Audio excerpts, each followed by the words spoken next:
প্রথমবার আমার বর গেল টাঙ্গাইল শহরে। নমস্কার, কেমন আছেন সবাই? বাংলাদেশি মেয়ে, ইন্ডিয়ান বউ।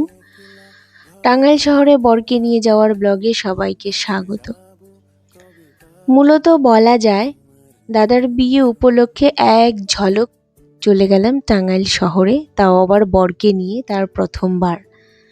বিয়ের যাবতীয় টুকটাক যা কেনাকাটা সকল কিছুই আমি কলকাতা থেকে করে নিয়ে এসেছিলাম, শুধুমাত্র টোপরটা বাদে।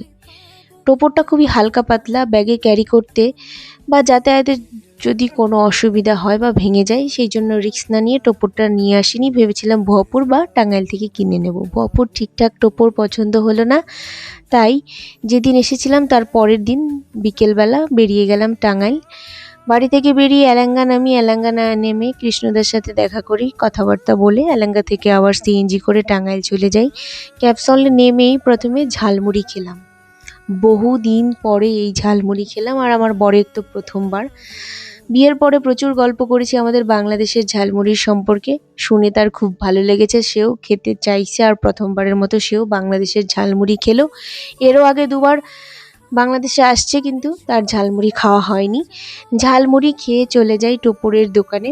অনেকগুলোই টোপর ছিল, তার মধ্যে আমাদের পছন্দ মতো একটা টোপর কিনি। টোপরগুলো বেশ সুন্দরই ছিল, তবে টোপরগুলোর সাথে আরও টুকটাক কিছু কেনাকাটা করি। তার মধ্যে বিশেষ যেটা ছিল সেটা হচ্ছে টাঙ্গাইলের শাড়ি।